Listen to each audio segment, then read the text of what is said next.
everybody. Welcome back to Every Day is Friday, the show where we dive into the stories and experiences from people from all walks of life. Today, we have a guest who brings storytelling to life in a whole new way. Timothy is a mime and a clown specialist, and we're going to talk about his journey and how storytelling goes beyond words. Timothy, welcome to the show. Awesome. Thank you for having me. My pleasure. Now, for the listeners who may not be familiar with your line of work yet, could you give us a quick rundown of who you are and what you do and why you do it? Okay, absolutely. I'd say for the most part, especially in the summer, I'm a mime and a clown. And those are two things that could be considered cousins of each other. A lot of people ask, is a mime a clown? And I'd say mime uses elements of clowning, but to be a clown, you have to be clowning, and therefore you're a clown when you're clowning. But a mime does not always have to be clowning to be a mime, if that makes sense, because it doesn't always have to be generally comedic. That's the answer to that kind of nidbit, snipbit, or whatever kind of bit. But I would say for the most part, I'm a photographer to make consistent money as an actor. And then I also perform on the streets of Chicago as a mime and a clown. I do a lot of improv in the Chicago comedy scene. Um, I'm making a show which is on March 23rd at Annoyance Theater called Super Fun Happy Awesome Hour with my friend Chris Kiblahan, who's co-directing it and helping write a lot of it. It's an entirely variety hour of almost all clowning besides a saxophonist who's a good friend of mine, and he's excellent. So I wanted to have like one non-clowning act that showcases someone's skill and specifically something that, and I'll relate to this to what I'm talking about. It's specifically something that is a tool for that person to express themselves and communicate in that avenue. So for him, saxophone would be his way to have fun and play and bring joy.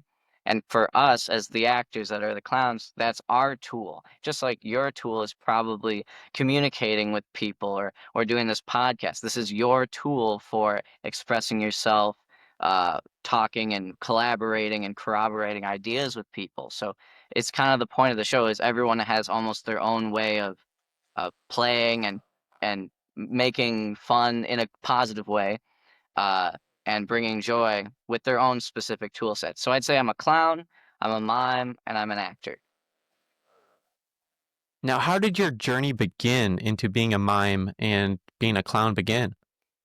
When I was 19, I didn't go to college. I was trying to run in college, and then I didn't get fast enough before the season got canceled by COVID, because I graduated in 2020, which was great. But um, what ended up happening is I took a gap year, and during that time, I kind of just decided I'm not going to go to college and I'm not going to just do that just to run because I don't have, you know, 40K a year. I can't get in that much debt. So then I decided to start looking around since I did choir and, you know, some like I did like one act in high school and then I auditioned like my senior year. I got in. Um, but then I actually was like such a bad student that they had to kick me out of it for eligibility because I was just focused at that time on running. Like I was just at school to run track, honestly. And then after high school, so after that minimal amount of like choir and like, some one act stuff, which is like those short comedic plays that were in my off season, I graduated, then COVID happened. I started going on TikTok a lot because everyone was just, on their phones, sideways in bed, kind of, rotting away. And I met this guy named Timmy Hart Barron, and he was posting TikTok videos about how to be a working actor in Chicago. And at this point, I had already given $100 to this scam agency called John Casablancas, which basically is like, if you pay us money, we'll help you get an agent or something like that, which is not accurate because, for the most part, as I've understood, actual agents make a commission off the work they get you. So you shouldn't be paying them. They should be getting money from what they get from the gig. They just get commission off the gigs they get you. So I was like, "Hey, Tim," his name's Tim too. Excellent, right? Does John Casablanca is are they legit? And he's like, "No, Tim, don't give them your money. Don't give them any more of your money. Give me your money." Because he was life coaching at the time as a way to, make money too, but also he had a background in media production and and acting. He taught at the Second City for a while. He met his wife actually on a Second City cruise ship, and basically I paid him like 800 bucks, and for pretty much like a year, he helped me like he pointed me to things. He helped me get my goals oriented. Then I sort of was like had this little moment of I'm gonna try and run in college again because I was in a relationship. I was not really focusing on things. I was just kind of in my hometown. I was anxious. I was scared. And then at a certain point, I didn't sign up for college, and I'm like, I need to focus. So I text him again after like 2, 3 months, and I was like, Tim, I'm here. I'm committed. And then that's when he started to connect me with the Annoyance Theater. Um, and that's kinda how it all started. I don't know if you have a question in between if I'm stopping you from asking me things, but if you want me to continue, I can keep going. No, keep Okay. going. I mean, I just want to know, is he the reason that you like he's the one who inspired you to the most to perform? So, Timmy is definitely one of I'd say a very fundamental inspiration to me as someone I've met that's actually been very influential with my work ethic to apply myself to for one thing, I film a lot of the work I do because of something he said to me, which was I have a bunch of improv sets and things that I have no recollection of besides the small memory of them. And as soon as I started filming things, I got to watch them and improve quicker. That was something he gave me a tip on when I was, getting help from him. Um, and also just that, yeah, I mean, Timmy really like I wouldn't have taken acting classes at Black Box Acting. I took the first class twice at the Black Box Acting school. It's very pretty intense training for like a studio class. It's like 10 weeks, 3 hours long, twice a week. But most of the people, I really did like no theater training, right? Before that, all these people had like MFAs, BFAs, like Masters of Fine Arts, Bachelors of Fine Arts. And so it was Meisner acting training where he pointed me to like get some acting training. And there it's all like repetitions based, which is like basically you look at someone and then you articulate their deepest emotion, how you view it, and then they repeat exactly what they've heard. So it's about being present and listening and having it affect you kind of deal. It's just an exercise that's rooted at the basis of this technique of acting. And those people like, it was like high school and then it was masters of master degree of fine arts, and they would like rip through you. They're like, "You're anxious. You're scared to be here. You're hiding. You're" and as a 19-year-old, you're just like, "Wow, I can't hide from these people. They articulate exactly how I'm feeling." And so what was I saying? Oh, so then basically, though, yeah, Timmy pointed me in that direction. He pointed me in the Annoyance Theater's directions. That's where I met wonderful people like Lauren Rivas when I was 19. I met Mick Napier and Jennifer Eslin when I was 19, who are Jennifer Eslin is the executive producer of The Annoyance, and then Mick Napier is the artistic director. And both of those people have such uh, interesting lives and are just kind of like very fundamental pillars of the comedy scene. I'd say Annoyance is kind of where the comedy scene actually hangs out. There's IO Theater and Second City. They are also good comedy institutions, but the reason I like Annoyance first, probably biased because it's the first one I interacted with first, is because genuinely, uh, the Annoyance is really I've found a place that like helps foster creativity, art. Their training program really helps you like find your own voice as an artist and gives you actual tools and allows you spaces like open stages and student jams to rep out skills to get better at what you are doing. and the other spaces don't necessarily have things in the way that annoyance does. And usually those spaces are not paid spaces, meaning if you're, for instance, I'm a clown. If I want to practice a bit and see how it relates in front of an actual audience that is not just other clowns, so it's not an echo chamber, I can go to the Annoyance Open stage, which is on Tuesdays at 9:30. Signups are at 9. I'm not affiliated with them. I just really like this. Um, and I can see a genuine reaction from audiences that really may have no reference for clown without having to pay.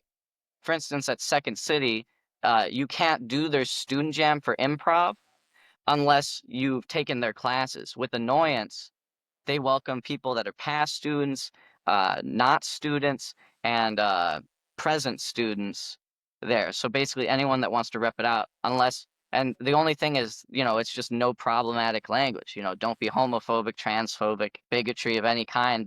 They want you to punch up, not down. They challenge people to do that, which is great. But that's pretty much that's pretty much how I got into this. Long story short, I committed when I was 19 to taking acting classes and just kind of diving into at least the Chicago comedy scene. And then also took some acting classes, met a wonderful teacher named Yuchi Chiu. Also, the first class I took at Black Box Acting had um, Gavin Riez and RT Ishak, who are also both excellent teachers. I was just such an idiot at the time. They were like, "We think you should take this class twice, Tim," because I wasn't able to like articulate and focus in the way that I did the second time with Yuchi Chu, who's also an excellent actor in Chicago, and he's doing stuff in LA stuff too. Just basically because of Timmy Hart Barron, I would have never met Yuchi or my mime teacher or my clown teacher because I was at the annoyance interning at 19. I was also given a doorman job almost immediately there. So, but I worked there for like a week. I didn't realize I was like working. It didn't correlate. And I was like never available. When you get like handed a job at 19, you're not like necessarily, at least for me, I have like way more of a brain than I did at 19. Um, I totally wasted that opportunity. I wasn't doing a good job as the doorman. I was talking to this old guy who was really cool. He'd done some improv. I thought he was like 50. It turns out he's like, "So you're an actor, you're doing improv. What else do you do?" And I was like, "Well, I've kind of started to look into mime." And he was like, "You know, I taught mime for 40 years." And so I was like, "Cool. Can I get your phone number?" Turns out he was 68, which is not the same. But he didn't look like he had plastic surgery, but I guess I'm saying like the way he carried himself, how attentive he was, how coordinated he still was, how he just his face, his facial muscles, they were very like they weren't like atrophied. They were like he looks old, but he's very much alive. And that's what was kind of interesting for me. And that's what mime has really given me. But we'll probably get to that later. Um, but so basically I then kept practicing mime on my own, and then I remembered I have his contact like a year into just like repping it out, and then I was like, I wish I could like talk to someone about this. And I was like, I have that guy's number. I call him, I leave him like a lengthy voice message. Then he pretty much just answers my questions. Anytime I'm researching or practicing something, he answers my questions. And then the next year after that, he meets with my friends and I in a park. I brought two friends of mine, and I worked with him from 9 a.m. to 4 p.m. in a park in the summer. And that's when he passes me 40 years of a lot of this stuff is like his life's work.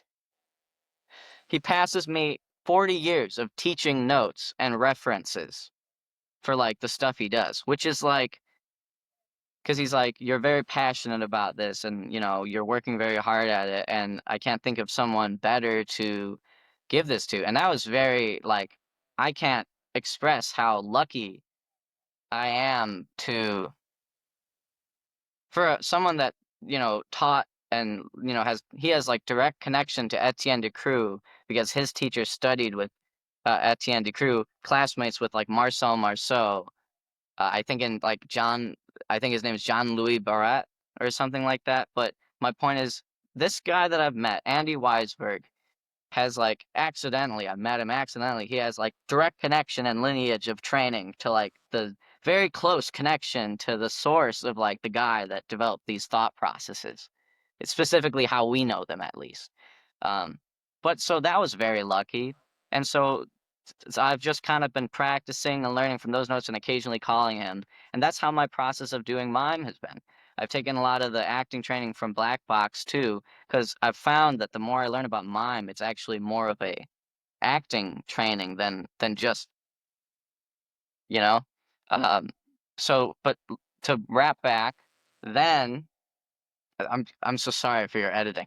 But to wrap back, before that, in like the halfway point, right? And like I guess before we met, halfway from when I met him, I'd say, at the open stage, there was this lady one time. And the open stage is what I've described. It's hosted by Christian Pitch and Tessa Abaddon, who texts too.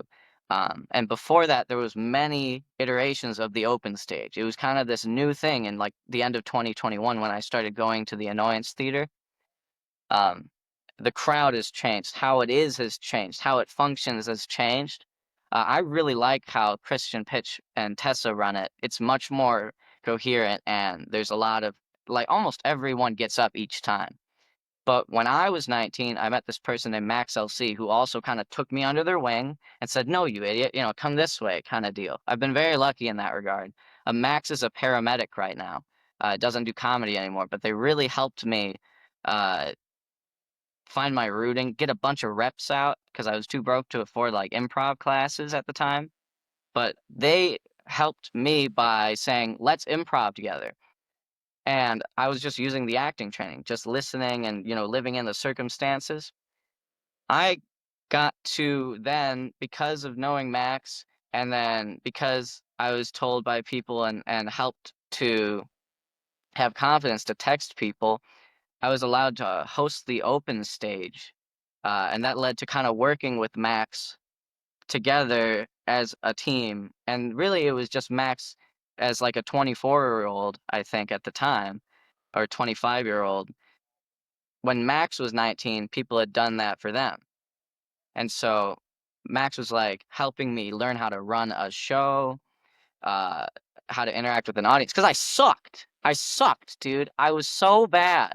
I was so nervous too, because I didn't have like the theater kid 10 years of, community theater and high school drama before that. So I was just like sweating profusely. I had like a sports oriented OCD kind of vibe before I'd go up onto stage in a sense, like, in running or something. I don't know if you've done sports, but kind of people have their own, like, I gotta do this or I'm gonna fail.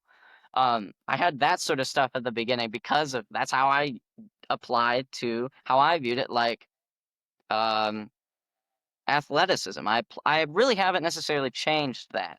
I've applied acting the same way I applied to sports because luckily acting is a skill and it's something you can train, which is great because it's not magic. Just like what you're doing is a skill, and it just takes practice and research, which is the best thing ever to find out, you know? Um, but so sorry. So back to the point. Basically, during that time, then I kind of leaned off hosting the open stage with Max, and then this lady. It was kind of a dead time, right?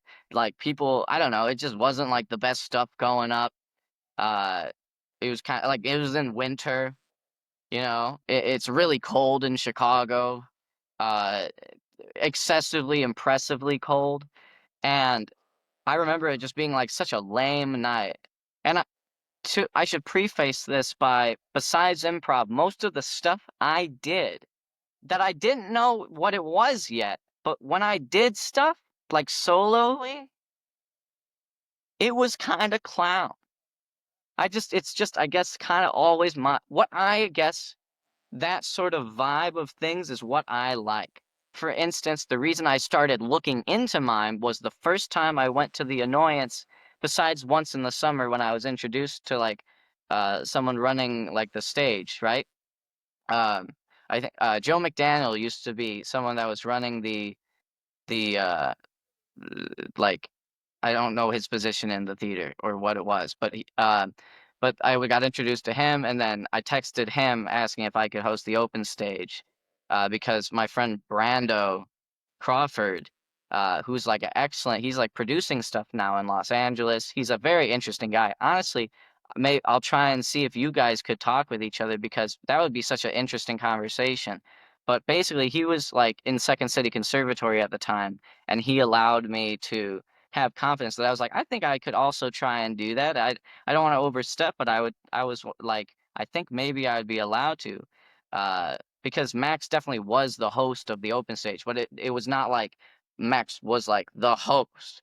Like there were options where I saw people also get to host it when like Max wasn't available or something. So what Brando did was he texted Joe and was like, "Hey, this kid's really cool." And then he's like, I felt weird about it, but I was like, I know that Joe let me go on because he actually thought, I was working hard and trying to do good things. Um, but so I waited a week because Brandon said, "Don't text him right now because that'll look weird." But I felt like I was tricking him, but it's not actually accurate. Um, but I waited a week and I was like, I was wondering if I could host the open stage. But what Brando did for me was as someone that already kind of had some prominence, I guess you could say, um, he gave reassurance to the idea of letting a 19-year-old with very little theater experience host this stage, you know? And so, long story short, that's how I got to host that first one. Wrap back to that boring night, right? After everything's kind of dying down, right?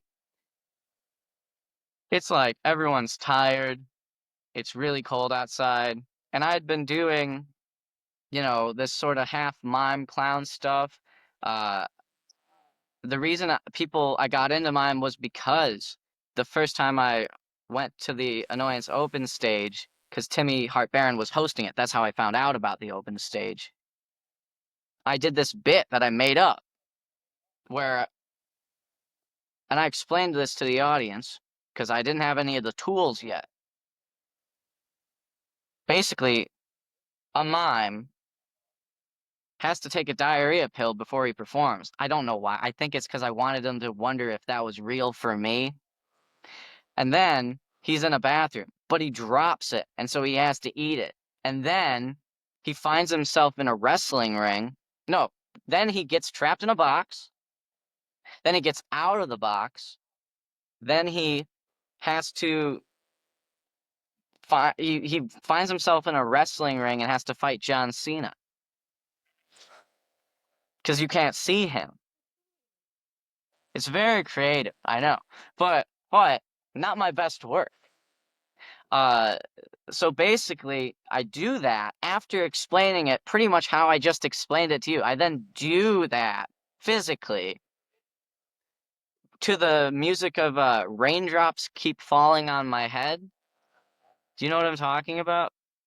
Oh, I know the song. So I was like, this is funny because it's like, this is bad that's happening to him because I'm not winning against John Cena because he's John Cena.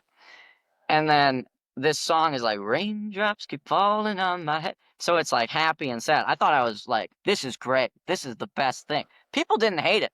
But afterwards, there was this guy that was like, hey, when you're like touching you know, a wall or a box, you kind of want to keep your hand to stay in the same area.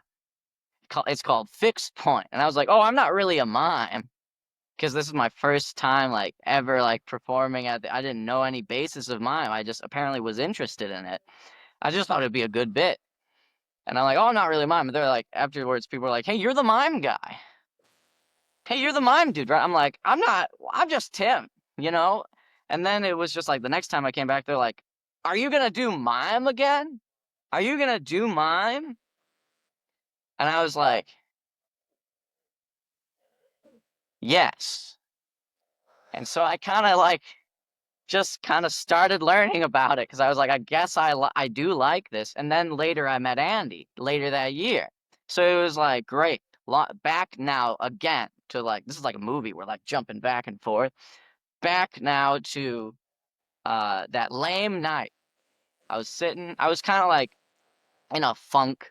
I wasn't really feeling like motivated. I was doing a lot of improv, but I wasn't necessarily having the most fun as I used to. Um, and then they say, uh, uh, up next is on deck is what's his face? You know, I don't remember. And but right now is Scarlett Sullivan. And then this lady just explodes onto the stage. She's like, yeah! And everyone's like, they were like this, and they were like, whoa! Like she got the crowd to be like, whoa, yes, awesome. And she does like a aerial, which is like a cartwheel, but no hands. And she's like, I don't mean to like age her or anything, but she's like 32, 34. Like she's not 22. And I've never really saw like a 34-year-old or 32-year-old person like, you know, um, at this time I'm saying. So it was crazy. And then she does this. She's like, "Hi, I'm a Ringling Brothers clown. I was a clown for 5 years until it shut down in 2017, and then I did real estate, but now I'm back." And I'm trying to do this as like and she then went to teach for like 2 years in Chicago and perform at places, and now she lives in Wisconsin. I think in Baraboo, which is where a lot of the clown stuff is. I could be wrong about the specific area, but she's near that area where a lot of clowning is in Wisconsin, where you can like make money easily. For instance, it's really hard. To do that. It's a skill, honestly, to make money. You can be an excellent clown and be like, I'm broke. But anyway, she made more money than me because she's obviously my teacher. So basically, I saw her do an excellent clown routine, and I was just like, she like did this juggling act, she did some physical comedy, she did it to music, and then that whole crowd, she like engaged with them actively. I had never seen it specifically like that. She engaged with them actively. All of us were part of it. It was not a fourth wall. They were engaged. Everyone was excited for what was happening. We felt her being excited and she felt us being excited, and we saw that she saw us being excited, and that made it more exciting. And it was like it just hit me with a shotgun. Like I was like, and so I was like, oh my gosh. And then basically I was like, I want to learn clown. I'd love to learn clown. Like, do you teach? And she's like, yes. And then I did this like 3-day workshop with her where she like broke down, like I wrote a ton of notes down, and she gave me like the fundamentals of at least her Ringling Brothers training. And that's kind of where my clowning started. I don't have like a ton of like, school. A lot of what she pretty much told me was she gave me these notes, just like Andy's notes. A lot of what I did is learn these fundamental important things and then get like the general thought process of it and why certain things are. And then she said, research, look at clown gags on your own, use these fundamentals I've taught you, and then practice and rep it out. And so I street performed. I read books besides that from the library and online. I looked at YouTube videos. I found articles, just learning as much as I could. During the same time, same with like Andy and stuff. I was just absorbing mime and clown and acting training, and I found out, just pretty much that generally speaking, a lot of arts are pointing at the same angle from different directions. And so I found like, okay, this is what they mean by your tool belt is your tool belt, and it's not this and this and this and this. It's it's all helping you be a better artist or actor. So basically then that's what happened, and similar to Andy, anytime I had a call or I could text her and ask her a question, she was available. And then after that, during this time, I really couldn't find like any other clowns. They existed, which I found out like in Chicago at least. Like I was also like the only mime in Chicago because there's this person named Dean Evans, but they moved in like 2015 and they teach in LA now. But there was like no mime classes besides like Andy, and he lives in Minnesota. So getting up to like present day now, I've kind of just been repping it out, developing things, working. I've made 3 shows under a really cool show that were variety hours where I hosted it as a clown. And then the other people were like just normal people comedians. And then that was pretty much like a stand-up variety hour besides just stand-up. And then I met Chris Kiblahan, who's co-directing and producing the main, like he's the main producer, producing the show, Super Fun Happy Awesome Hour, because we met and we worked together on one of the really cool shows. He helped write these excellent like sketches in like a week. He just vomited them out after I spewed nonsense to him, and he was able to turn that like garbage into this just beautiful, well-rounded theme about we had basically my dad I got to convince because I'm like, Dad, I'm gonna have to pay an actor to be Santa in this otherwise. And he's like, and so, but he's a wonderful guy, and most of the reason I'm a good person. But uh, so he played Santa, and Chris wrote these excellent uh scripts for basically what happened in that show is the reason that the performers are on the stage is because everyone's elves, all the performers are elves, but Zachary Krieger and I, who was the guy that I asked to co-host the one before that, and the Uh, no, he actually helped co-host all 3 of the ones I made. Um, but we were both reindeer, and Santa had dementia because of diabetes from eating all the cookies. And so we were trying to hide. That's where the clown element happens. Chaos is happening, but sometimes a clown is like,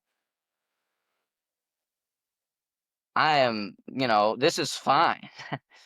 Nothing's wrong, but you as the audience get to see the chaos and you can see that they're failing, and that's the great part of it. So that whole show was like us going, remember, he's like, what do you mean, meet and greet? I was like, yeah, wasn't this just a meet and greet? He's like, no, it's like an entire, like, it was like, this is, what do you mean? I was like, just for the appearance, the Santa appearance. He's like, this isn't an appearance. This is an hour-long meet and greet where the kids interact with Santa. What are we gonna do? And I was like, uh, oh, we get the elves to perform their skills. Yeah. Oh, hey, kids. And so they hear us whispering that. And then I was like, hey, kids. Because the audience is like 25, by the way. But they were the kids, and they were like, I was like, we actually have a hour of prepared comedy from the elves. Let's give it up for the elves. And that's where that show, and Chris wrote pretty much all the good parts of that show, besides the acts themselves. Obviously, those individual performers and their acts are wonderful.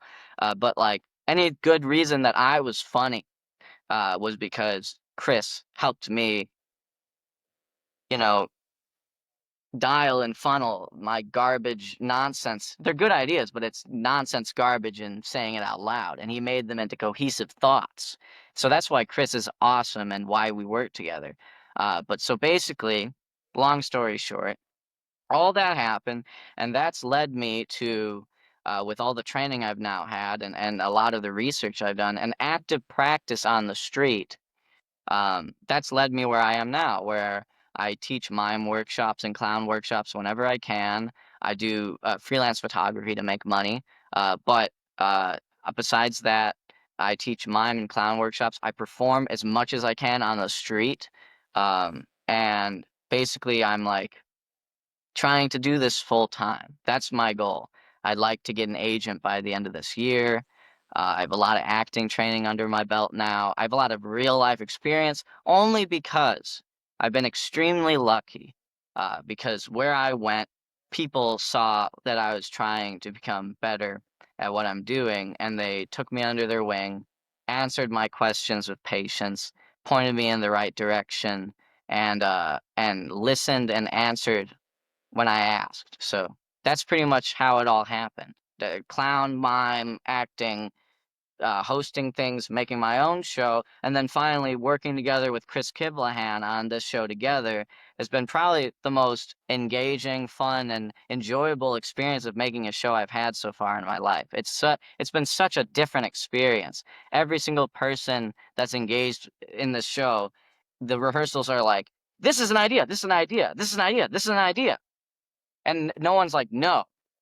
We're always like, let's try it, you know? Because that's like, and everyone seems to be like agreeing with that. And the great thing is because it's not, that's a very big improv philosophy, but they're not improvisers, they're clowns in this show. But it just shows that whole pointing from, every art's pointing at the same thing from different directions. It's been like one of the coolest. I'm very excited for this show. So that's my 20-minute. That's There you pretty go. It's much it. perfectly put. No, I believe luck is being prepared for the opportunity, and you're putting yourself in these situations to be lucky, you know? Yeah, 100%. You have to like also actively use that situation to make it into what you'd like it to be. I've definitely had opportunities where I wasted them. And since no one's gonna help me unless they are, which is great, and then you say thank you, I knew that it's not gonna happen by sitting around waiting for someone else to give me a part, because Lord knows I'm not Tom Holland, you know? Not to say Tom Holland's bad. He's an excellent actor. I'm just saying. I've been called like off-brand Tom Holland or like Kroger brand Tom Holland for some reason. I don't think I look like him, but I don't know. I'll tell you this much. It's such a unique skill, and it's being a mime and being a clown. It's self-taught. And how do you interact with the people that are on the streets? Like, do you like to bring them into your performances? So sometimes, yes, that's a great question. Um, because it correlates to the question of let's ask first, uh, is is mime clowning? Because clowning is a lot of bringing people into their performances and engaging. So they're part of the game, you could say, like a game that we're all playing. Uh, Mime is usually on the street. Usually I'm using the tool of clowning through the lens of a mime. So that means that, yes, I usually am finding tiny little moments with people, engaging with them for a small amount of time, making a moment, usually making them laugh or, being like, just goofing around with them. And then I move on. Because whether it's clown or mime, whether I'm engaging with them on the street, usually it has to be a quick interaction and it needs to still have narrative, which is the really hard part with mime. Clowning, sometimes you can literally just be silly. There doesn't necessarily need to be an outcome that is correlating to the actual problem. You don't actually necessarily have to fix the problem at the end for clowns, so long as people are enjoying themselves and laughing. Because clowning usually is the problems in between. It's the moments in between this and that that's clowning, the verb, the action. Um, so long story short, yes, I generally engage with people or I do technique stuff. So like I might statue for a while. I might statue for a while and then I might, you know,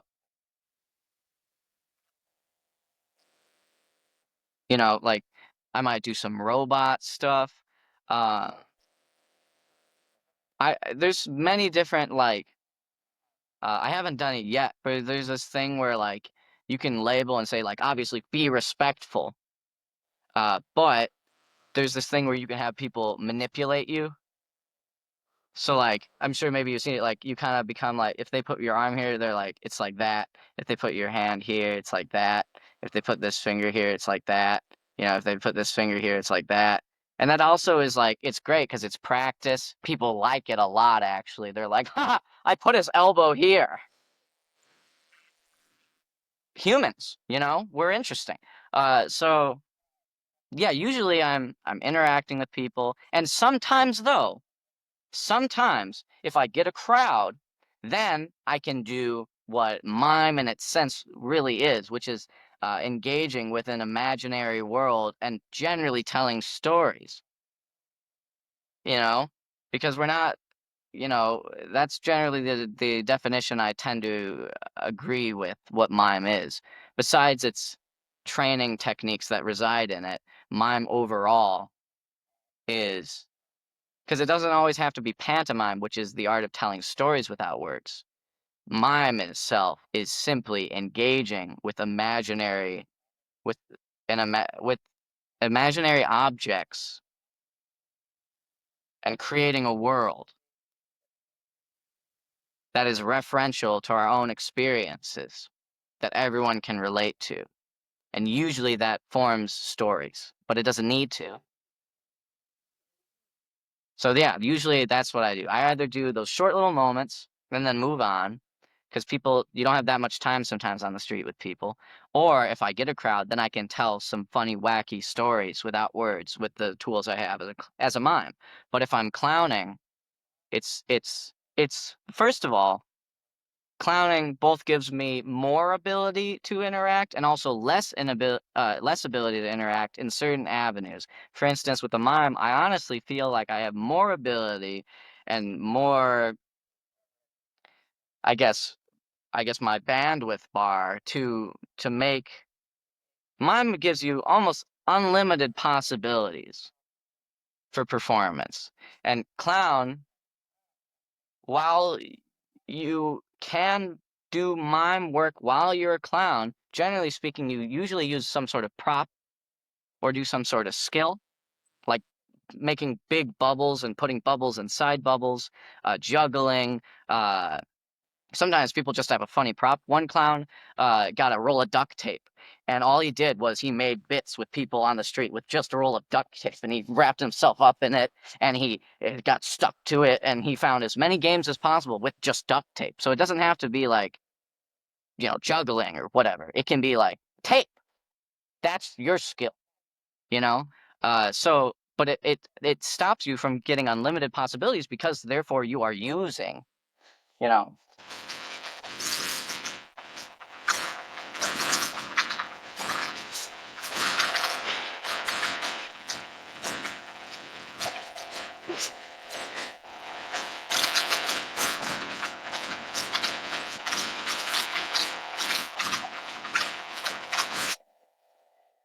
props.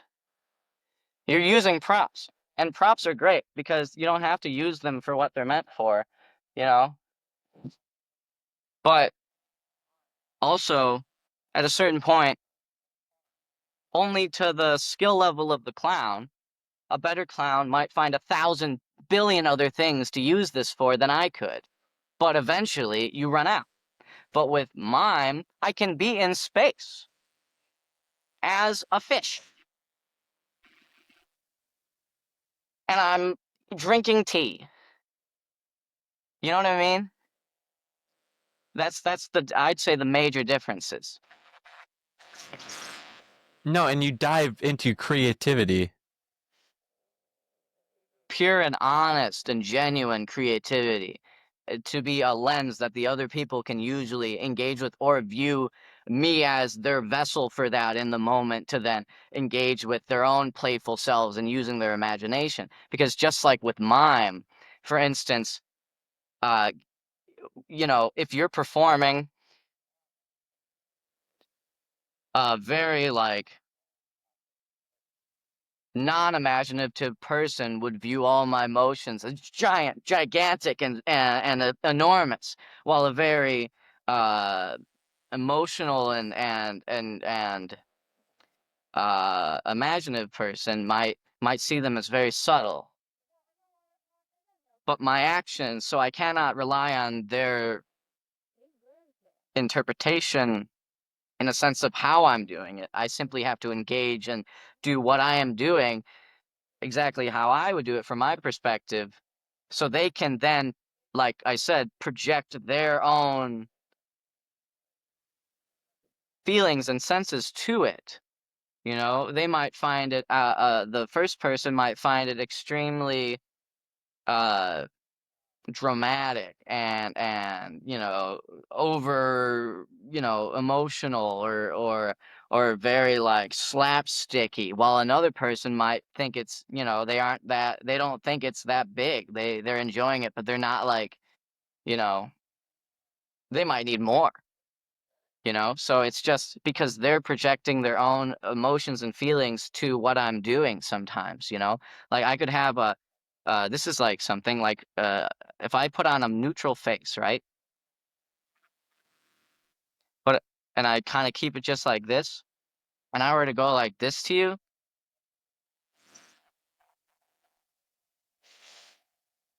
or if I were to go like this to you,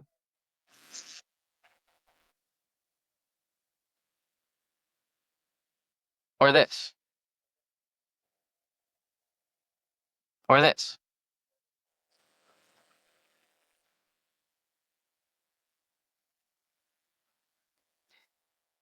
your reference for how you interpret that is probably similar to my intent. However, my facial expressions, which usually are used for us naturally to convey our emotions, were not there. However, you completely understand what I was doing. So that's why fostering creativity with an audience is more than just being creative in front of them. It's hopefully allowing them to also get their imagination and moving to then have their own experiences and references be brought up through the performance. Ideally, it's not just being creative. It's putting a mirror up. It's putting a mirror up to society, not to judge, but just to reflect and show the world around us. Mime is not pretending that there is the world. Let me here cut that out. Mime is not pretending to hold an apple. It's really feeling, smelling, grasping, and if I were to bite it, I would taste it. The difference between dance and mime is the illusion of reality, the claim that it is real. Because a statue is also referencing reality, just like dance can also be. However, dance is not claiming that it is something that's actually happening in the moment. You know? Like, Now, what's one of the biggest like misconceptions people have about mind? there's a lot. Hmm. What do you think? What would you say is something that you heard or you thought growing up about mimes? I can see people being scared of them. Same with clowns. You said what?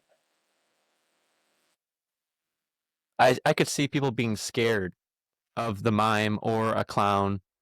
Just people have these like these they their minds work in different ways. You're performing, but people can get scared for some reason. I think that yes, the biggest misconception besides that we're scary and here to hurt people or make people uncomfortable, which should never be the intention of a clown, in my opinion.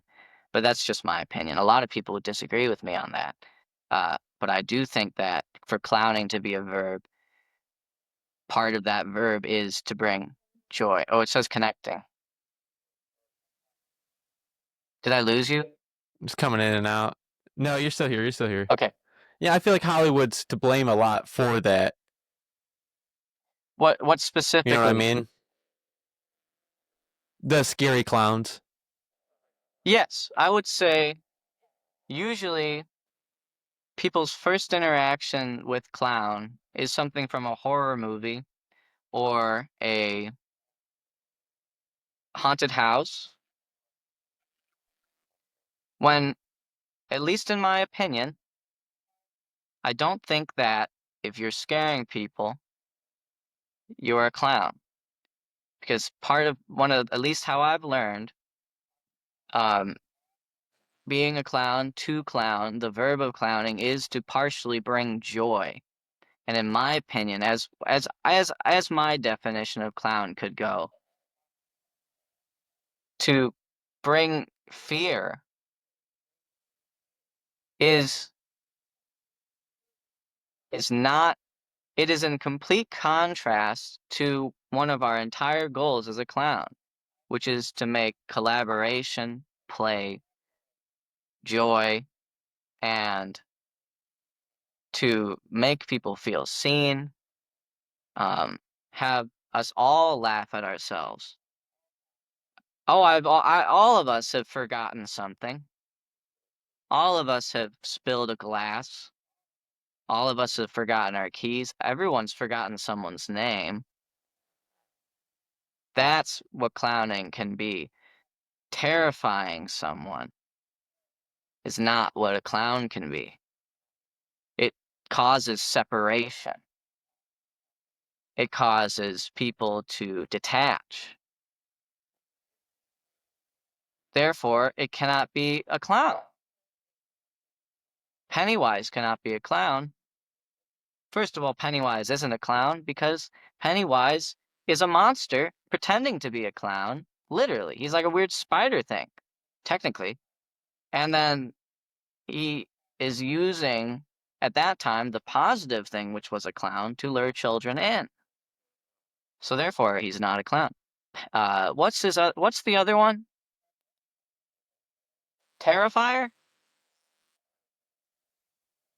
The horror movie? I almost said the Joker, but the Joker is not He's like. definitely I not a guess real the Joker is clown. a clown. He's not a real clown either, but I almost said the Joker there. Well, I'd say both of those are good examples. I'd say if their intent is to hurt and kill, definitely not a clown. Whether or not people like, for instance, John Wayne Gacy is a Chicago, serial killer. He worked as a clown. People go, well, John Wayne Gacy was a clown and he killed people. Yeah, in my opinion, if you murder people, we can take away your license as calling yourself a clown. I think that's like even obviously more horrible than scaring people. I'm not saying people that are scare clowns or haunted clowns are bad people. They're actors. John Wayne Gacy and the Terrifier in the character the Terrifier, both of them are there torturing and enjoying torture. Cracking a joke Yeah. does not imply a clown. It's the connection and joy and comfort that clowns bring that I'd say is a very fundamental part of it. Because improv, I'd say it this way, my definition. Improv is improv until it's not improv, until it's sketch comedy. Sketch comedy is written down and memorized, so therefore improv cannot be sketch comedy. Clowning, someone that is clowning in what I've described would definitely be a clown. If they're doing those things, they're a clown if they're clowning. And if they look like a clown but they're not clowning, then it's arguable. Now I got this question for you. Now, why do clowns wear red noses? Clowns? Well, okay, there's actually a lot of, I can't pinpoint a specific thing that I've found where they're like, this is it. And that could be my lack of knowledge about it. But as far as I've researched into it, I'm sure maybe there is an answer out there. And if someone sees this video and comments like, let me know, because I've been looking and it's kind of like, like part of the reason Ringling Brothers doesn't have a lot of like clowns like teaching is because, in my opinion, they kind of like made it a very niche and cliquey club that was really hard to get into their college. And then a bunch of the clowns died because they got really old and they didn't teach enough people. and other clowns that learned that stuff because of it and stuff kind of recluse. It was almost like The Incredibles, where they're like, no superheroes. You can't be a superhero. Become a normal person in society. And then the art has kind of died, specifically that style of teaching, like that Ringling Brothers American Circus style. Um, but what was I saying? Oh, why do they wear red noses? Specifically, at least as I learned for how the clown that I learned is generally it's functional. Uh, Exaggerating features tends to allow the expressions that you make visible from far away. Like, for instance, if I were like really like over here and I went like, if I were in clown makeup, then it would be like I was like this. But I was actually only moving my mouth a little bit. So it's the same thing with the nose. A nose is almost like a bullseye if you think about it. It, um, uh, my nose is not near me, but we'll have to use our imagination. Here, I got it Oh, right here. you got it right. What? Did you hear my joke? I was like, yeah, it's right here. I got it. Oh, give it back. Here, take it. Oh, thanks. Oh, is it on wrong? What? You could fix it a little bit. Yeah, a little bit better. There you go. I don't sound weird now, do Oh, I? that's perfect. Oh, okay, good. Not at all. Okay, very good. Let's continue. No, but so I'd say, in my opinion, it's probably functional because if I have that red nose on my face, if you see far away, if I imagine I'm like this, right? And I go like this, you know what I mean? That's an example of the nose. You'll see the movement of my face. Also, a lot of them, especially Red Nose Factory, shout out to them. They make excellent noses that you don't have to use adhesive anymore. They have like a septum thing that comfortably sits inside your nose. And then you can do a lot of like stuff like that. And it won't fall off. With the adhesives, I found like, you kind of have to worry about like it like falling off because the glue will detach. But with those, I can be like, which is great for anyone. But but yeah, I'd say Now, what's functionality. your Also, favorite I part heard, about being a clown? huh? What's your favorite part about being a clown?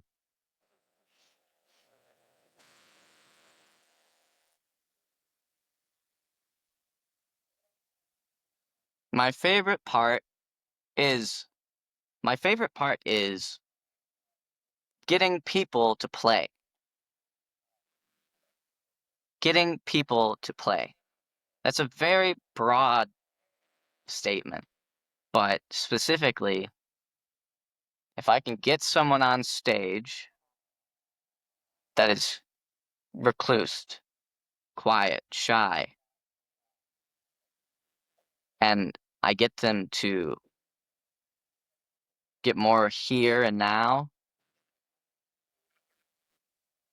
then it's almost like they open a cage for themselves, that they put themselves there, and they get to engage with what I'm doing, and if they start playing, what's great about being with a clown on stage, a good clown, is they will reward you for playing. The audience will reward you for playing. Everyone is rooting for you. That's the great thing about it. And so for that person, it'll allow them to understand it's all good. And for that, it relieves the stress. You see in their eyes sometimes that like you bring them on a stage, they're like, and then once they start to play, then it's like, oh, I know how to do this. This is lightsabers as sticks in the park. This is, Sandman or whatever you called it, where someone closes their eyes and then the other people hide around the playground and you try and tag them. Or if someone's running, you say Sandman and the other person becomes Sandman. It's like that sort of stuff. Clowning functions the exact same way as playing as a little kid. As a little kid, we were better clowns than we are now. We had to train it. We have to train adults to play again. Play. Matthew, you know how to play. You know what I mean? Mm-hmm. So you know how to clown. Now what? Now what would be like the first thing you would teach someone who's never been a clown That's before? a really good question. The first thing I teach them is not to put on a red nose. The first thing I teach them is to pay attention. That's been more and more true because at first I was trying to be a character. And then I realized, because there's we don't have enough time to talk about how some clown elements are like people play literal characters, and other clowns view the red nose as a way to become more vulnerable. They use it as a mask, like the thing where I made my face neutral. That was a mindset of expressing with just my body. A mask, it's like called the smallest mask because it's called like a touchstone or a keystone, I believe it's called. It's like for an acting thing. You put on the nose and allows you to enter this headspace of the play and the interaction a lot easier. But realistically, like now, I don't need to wear a nose to clown. I just like it. It's a tool, not a rule. So what was the question? What was the question? I'm trying to get back to that. I was gonna ask you another No, question. no, I totally forgot about the original one. I was gonna ask you. wait. I was getting to it. I was getting to it. So I was talking about how, oh, what would I teach someone? What would I teach someone first? Oh, what would be the first thing you would teach someone that wants to be a clown? So getting back to why I'm saying all of it, this is what we can cut to. And the reason I say that is because it's important to understand that clown noses are not the reason that you're a clown. The actions are. So the actions are, first and foremost, engaging and paying attention and being present with people. And so I would teach them that they can be themselves first. And then if later you'd like to adjust and adjust yourself into sort of a character or become a certain specific headspace and have a very specific approach and style to this, that's totally cool. But I've found that my best way to do this is be a very, very, very vulnerable version of myself. In fact, clowns are not playing characters. Remember, our makeup is for functionality, for expressions, to bring warmness and accessibility to the crowd. So the person in the last row can see my normal expression very clearly. I would teach them to just stare for like a minute, and everyone's staring back at them, and just don't do anything. Don't because both Scarlet and Hot Clown Company, which is a class every Sunday from 12 to 2 p.m. I think it's $50 for like 10 weeks or something like that, or $10 for drop-ins. It's really great. Evan Richter, Journey Maldonado, I think. Both those people. Oh, and Mackenzie Shapiro. Those are very contemporary clowns. And they also teach excellent. It's a great place if you're in Chicago to rep out some clown thought processes. So basically, what they do is similar to this exercise. I've seen this exercise from Scarlett, and I've seen this exercise from their classes because I also took some of their classes. And it's just so the person can realize that they don't have to entertain to be a clown. What really is funny is usually the genuineness of the clown and actually understanding, like, you don't hide. If I fail, I'm not turning away. Like most people go, "Ah," if they drop something, oh, sorry. No. If a clown drops something, they're,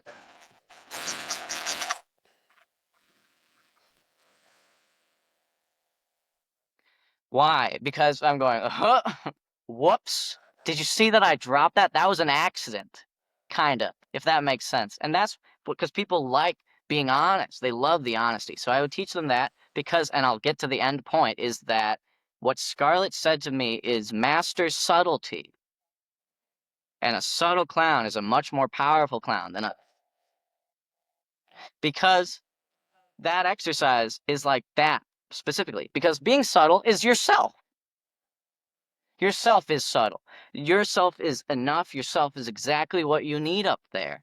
So it's like, that's something I kind of realized. I was like, oh, that is the clowning part. Clowning is human. Clowning is being there. Clowning is being present. Clowning is engaging with them. Clowning is bringing the own joy of ourselves to everyone else. And it's what we give out, we get back. And then it keeps going like this. So, yeah, that's what I teach them first, Now, to listen and pay attention and be there and not need to entertain. be in the moment, and that's a great input. Now, what do you hope the audience takes away from your show as being a mime or a clown?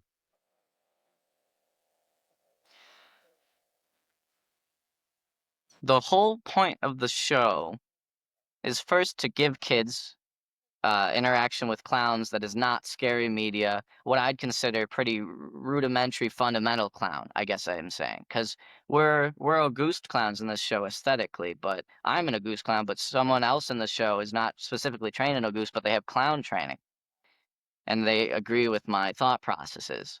Um, and we all have a general two clowns that have different training, but they can agree on fundamental things, and that's what will allow us to play together.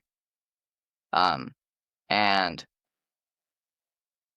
there are times when you can disagree on fundamental things and still play excellently, but that's a whole other conversation. But uh, the idea is that I realized that there was actually no children's theater for clowning in Chicago that was easily accessible and widely available. And so I thought, that's crazy. I guess I'll do it. It wasn't like, haha, an opportunity. It was like, this is sad. Why?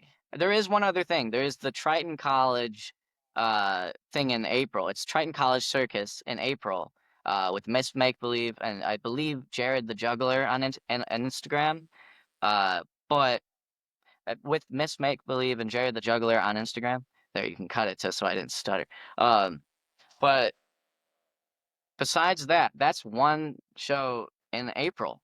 And so ideally this show turns into an ongoing show, maybe once a month. And we can get different clowns in too, different acts, different types of juggling, different styles and skills. Basically, the whole point of this show is to show kids, in my opinion, what real clown can be. That the main points that I want to get across in the show is first of all, that clowns fail all the time. And it doesn't kill you. And clowns play super hard. We commit to the play. That doesn't mean we're rough. What I mean is we are playing, and we're playing 1,000%, just like everyone has the ability to. Also, clowns deal with human experiences because clowns are people. And we are not, a clown will see a flat tire and go, wow, that's hilarious. I got a flat tire and I'm in the middle of the desert. You know, a clown will do that. If another person does that, they'll go, "Oh, I got a flat tire." And then at work, they'll be talking about with their friend, "Oh, I had a flat tire earlier." And then that friend will go, "Oh, I had a flat tire last week." And then another guy chimes in, "Oh, you know what? And it made me really annoyed. Ugh. And then I got a tire last week before that. And oh my God, there was this one time." And then the spiral of negativity fans and becomes giant. Then everyone's remembering, "Oh, I'm stressed. Oh, I had a flat tire." But a clown will go, "Oh my gosh, my car broke down on my way to this job. This is hilarious."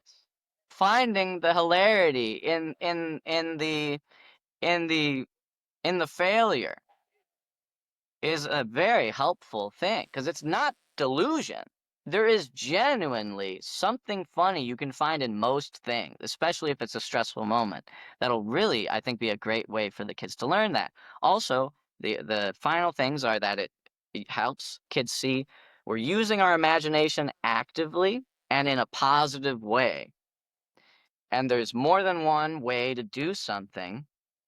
And then also that um, the main point is that I want kids to see that clowns try 1,000,000,000 different ways when they're trying to do something, and usually they fail, and they're still laughing at the end. They're laughing. They had a great time. In fact, the saxophone they've been trying to play, an elephant noise comes out of it.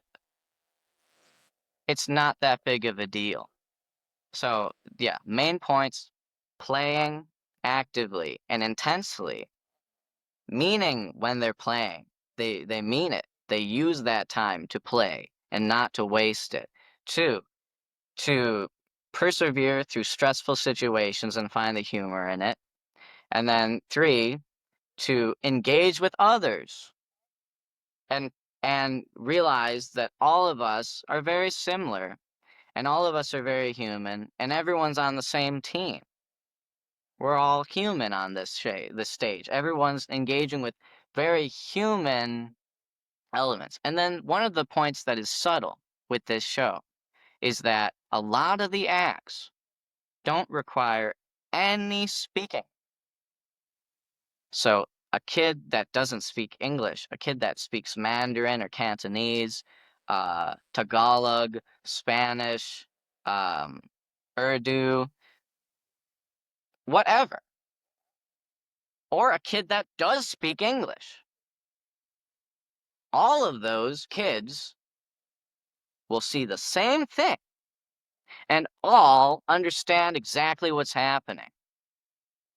So it's important for them to take away that the main point of the show is that clowns are here to communicate and play and be present and be human, and that they have the ability to play just as hard and communicate just as hard and persevere as much and find laughter and play in the failure that they'll experience. And it's a great tool. That's pretty much the goal of it. Now, why do you think storytelling through movement is so powerful?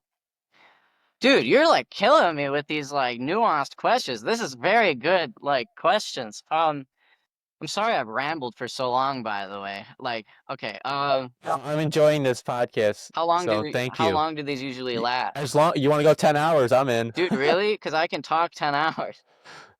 I could tell. Well, so let's see. One more time. For what? The question, why does Oh, why do you think storytelling through movement is so powerful? storytelling through movement is powerful because it allows everyone to understand. Kind of like what I was saying at the end of the clown question. Everyone gets to understand. Uh, Here's an example. When my teacher was like 22, he used to do assemblies with schools. And he told me this, and I've experienced this while performing for children too. I asked the same thing, and it happened. He said this, like it happened almost verbatim how this happened, which is kind of crazy. He said his process was he'd do a pantomime routine, which remember can be dramatic or comedic, but it's just doing mime and pantomime without words, and telling a story. And he would do that, and then he'd talk to them about it and ask them what they'd see. And then he'd do another routine or story. Excuse me. He'd do another routine or story, and he'd ask them about it. And then at the end, he'd talk to them and be like, "Oh, first I should say, I'll cut this out." Uh, and then he'd do another one, and then he'd ask them about it, right? And each time, the kids had such fun expressing what they saw, and they were so excited to see that people agreed with them, that their perception of what happened was in fact corroborated with their peers, and that they actively communicated it proudly and not with any worry. There's something to be said about that. Also, that, funnily enough, the adults throughout the hour started going, instead of going, "Oh, was it this? Well, it could. Well, is it?" And then they were like, "It was a bike! It was a bike!" They'd be high fiving the kids. They were just as excited. And what I'm getting at is the adults almost had to see from the children that they also had permission. They had to have permission to use their imagination and play, but the kids didn't. That's what's really cool about pantomime and telling stories through movement, because I've found that it consistently allows that to happen, which is really awesome. Which is really, really awesome, right? Because No, it's so cool. I mean, you can interact with the whole audience. also at the end of it, he'd ask, "So, did you notice that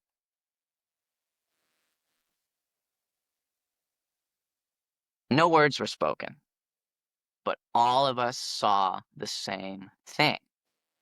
Isn't that kind of like magic?" In a way, it I is. think so. I think there's something to be said. I think there's something to be said about that. I think that this is valuable.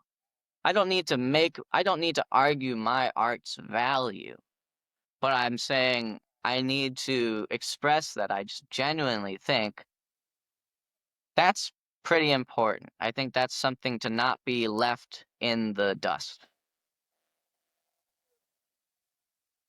So, like, what's one of the funniest things that's ever happened to you during one of your performances?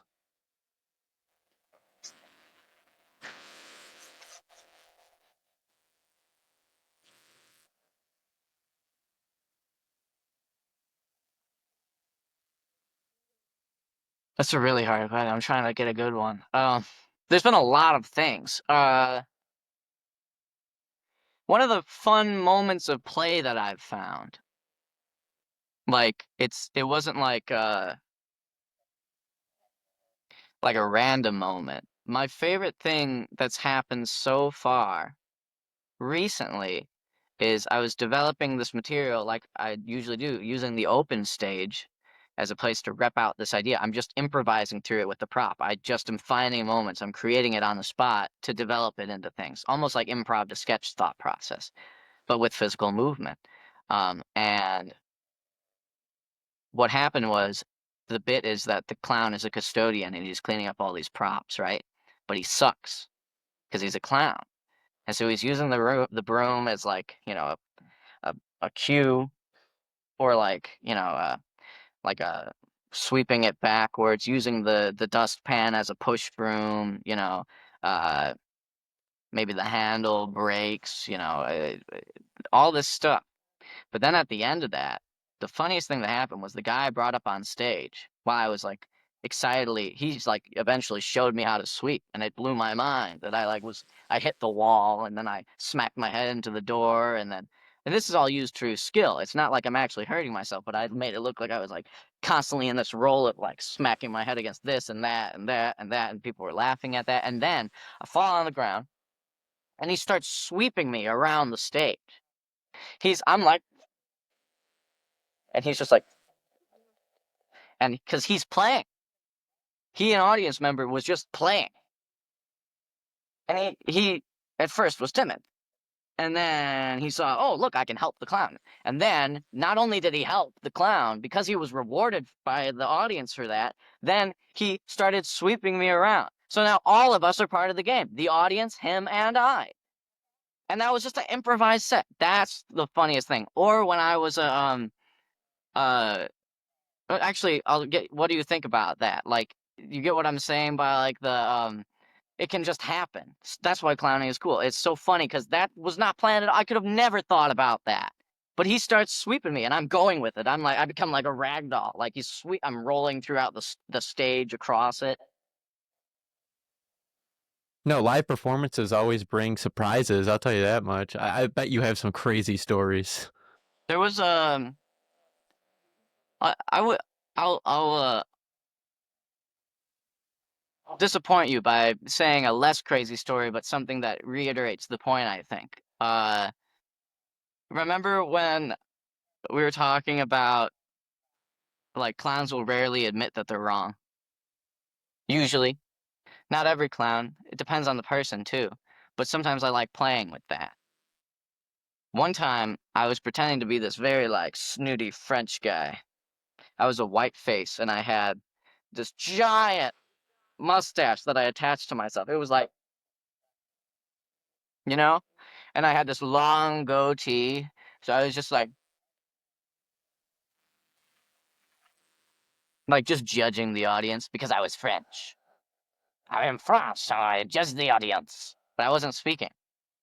And part of my act was I juggled at the beginning. And that actually, unfortunately, was the highlight of the act because it wasn't very good. But this part was really funny. I started juggling. And then I accidentally dropped one ball. And then the other ball. Because as soon as I dropped the first ball, I'm like, I'll I'll try and catch the second one just to fix it. I missed that one too, so I'm holding this one. And the audience is like, ooh. And I'm looking at this, and then I immediately turn and I chuck the ball at the wall. So it's like they erupted. They erupted because I actually have a video of it on my page. You'll see it. I'm in full stripes. I can send it to you. But that was completely improvised. And the reason it's so funny is because it's like, yep, and this goes there. See, that was on purpose. But they're not fooled. They're completely engaged and enjoying it.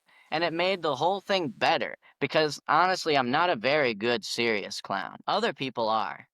Other people are like, can play like the stern, like, like checking in a ton where they're like, oh, I'm like a waiter, well, we take this and, oh, ooh, I'm judging you. I hate it. I hate doing that personally. I hate that one. I hate that style of when I do it. When other people do it, they're excellent. They're really funny. But I've just never, I don't know. I'm literally like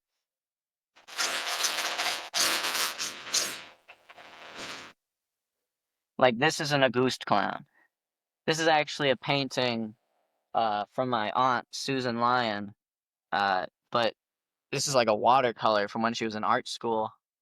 And this is more who I am. Like I can't be. I'm just not that guy.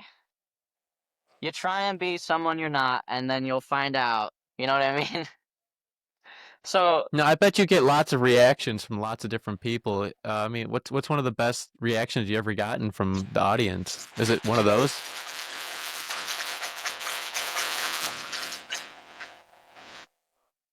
um, yes, I did just tape those to the wall. Uh, the best reaction I've gotten.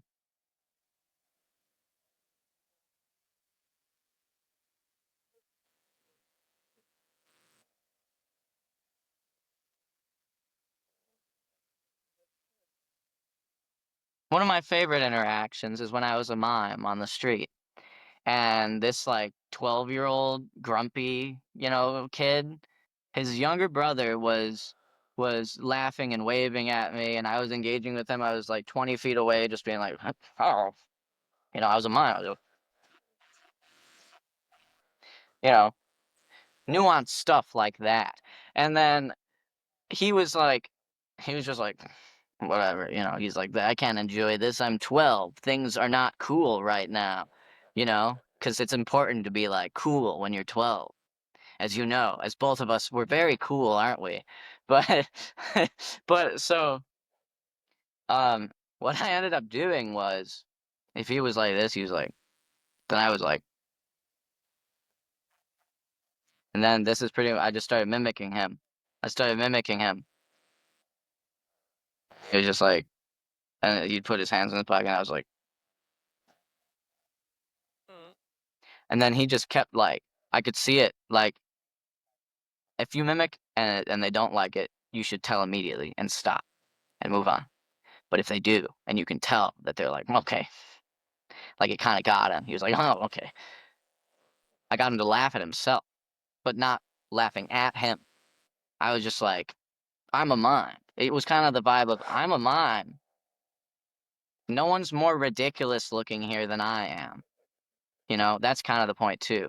And then also,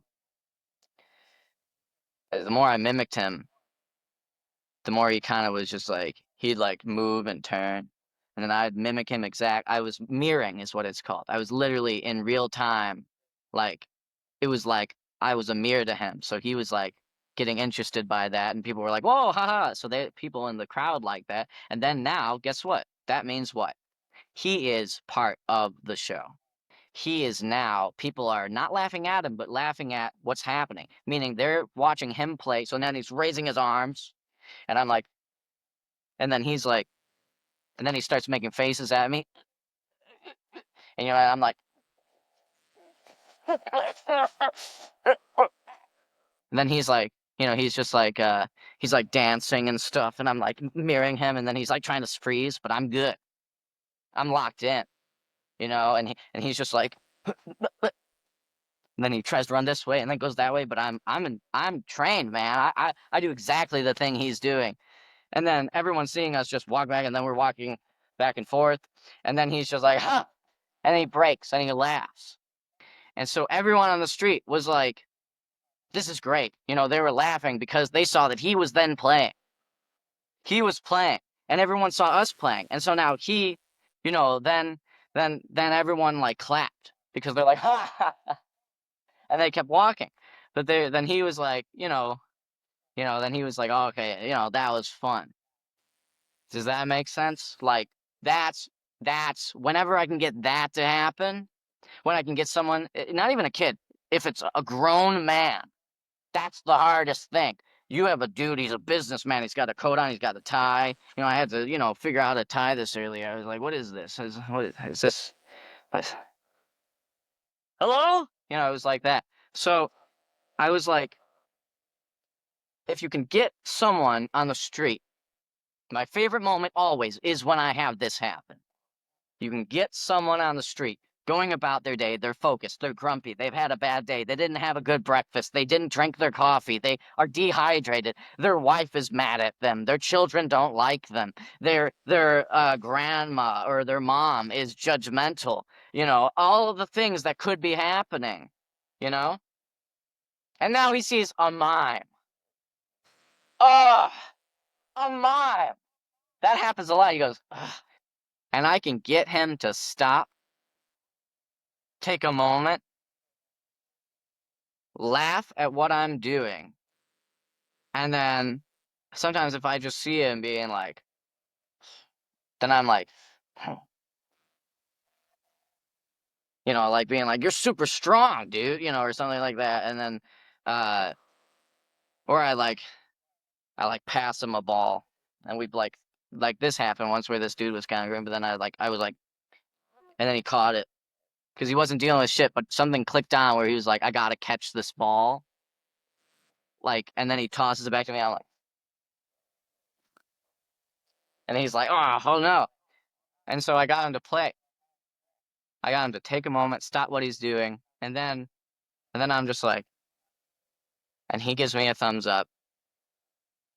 And then, because this is like many interactions into one, but I'm saying then generally, because this happens a lot. I'm lucky to say that through practice and continuous work in the streets. Uh, what then how I know if I actually impacted his day 100%, he gives me money. If I get someone to stop that's grumpy, having a bad day, and get them to give me money, that means 100% that they liked what I was doing. That's like my favorite No, thing, getting someone to stop and play. Overall, that's why I needed that long-winded statement, because the overall statement is when I get someone to play that didn't want to, not that I'm forcing them, but I actually welcome them into the play. That's the most fun you can have as a clown or mime in general, wherever you. no, Timothy. What do you want to be remembered by? 1 second. What do I want to be remembered by? Yeah, as I ask you, Timothy, what do you want people to remember about you? I'd like to be remember that I'm helpful. I try and be helpful. I try and be there for people.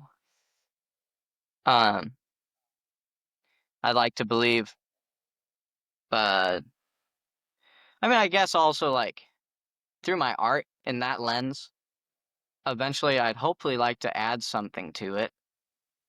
I'd like to bring some sort of thing or thought process that people think is very helpful and develop some sort of way of processing through clowning or, you know, using it in a positive way in the world, the tools I have to make a active positive impact.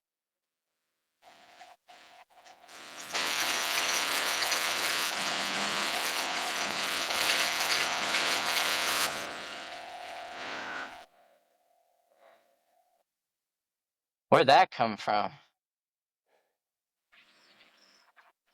Now, Timothy, what is something about you that most people don't know? Look at that. It's like it has like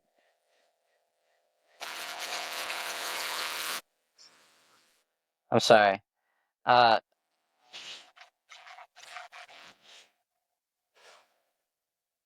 I can cook pretty good eggs. Various types. Like I can make like the French omelet and also scrambled. And I know the difference between like did you know like there's a difference between over easy and like over medium eggs? What's the difference? Well, I'm saying I always thought it was just over easy until recently. So like over easy is actually the lowest like over the flip over option. If you go to a diner and you say like, "Can I get them over medium or over hard?" That's actually an option. Because like if you don't want it super runny, but you want it like middle runny, the chef or cook knows how to do it and it's not hard for them. I was flabbergasted. Isn't that weird? It's cool, right? Yeah, very interesting. Yeah. Now we know. But Now we know is right. I don't know. I don't think I have much interesting about me, if that makes sense. Honestly, this is like this encapsulates I have no hobbies. This is what I do. This encapsulates my entire life. Uh what I do is very fun. I'd say maybe if I'm doing self-promotional things, people should hire me as a photographer because I'm very good at that.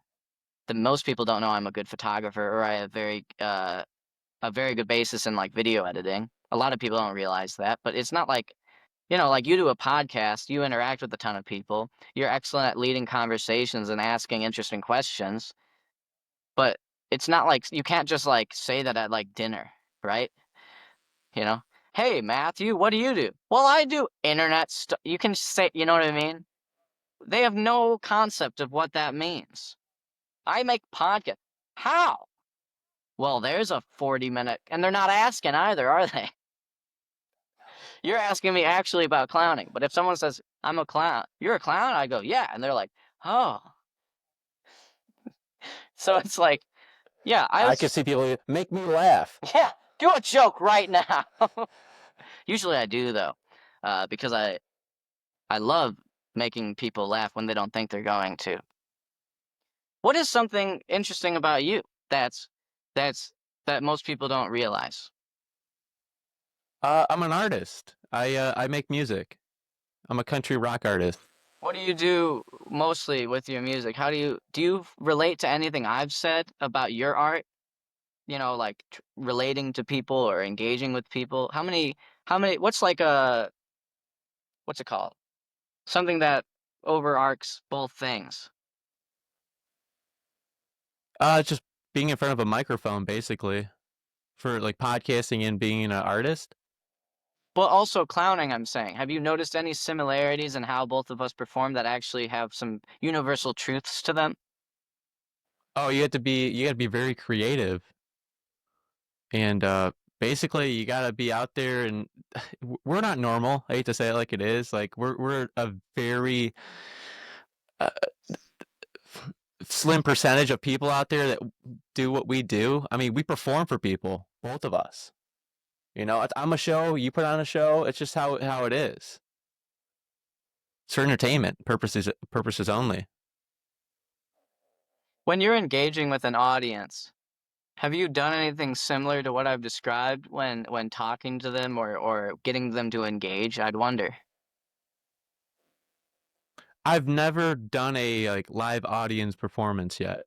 Oh, so you mostly post online or like on Spotify?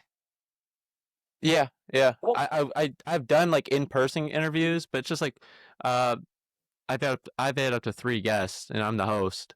I'm talking about your country music.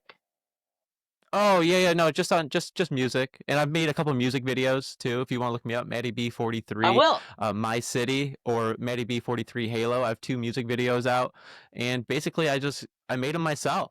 And don't let anyone say you can't do anything in this world because I go chase my dreams because my dreams will not chase me. I said I wanted a music video, I wanted the train tracks, I wanted the American flag in it, I wanted that sunset, and I got all of it. I even got a really cool car and a really cool truck That's actually. awesome. But so it's like some things just go in alignment. I don't know why, but like it was just a perfect timing, how things went, and some things are just a blessing.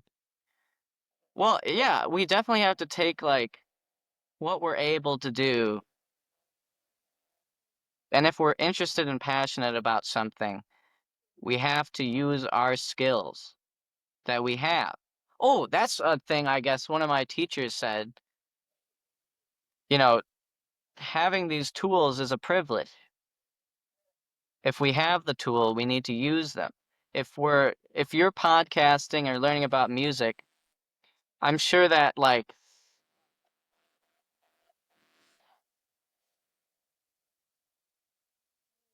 let me put it this way. If you're podcasting and learning about music, I'm sure you'll uh like I'm like having a brain fart right now. If you're podcasting and learning about music, I'm sure that you yourself, if you're similar to me, will become insane about it.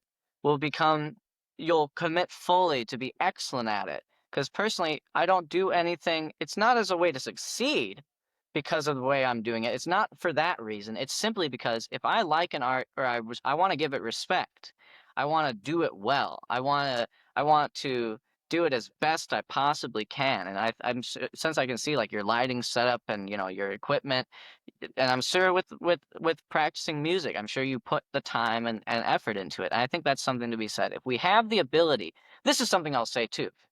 It relates to clowning. Again, everything relates to clowning. Whoa.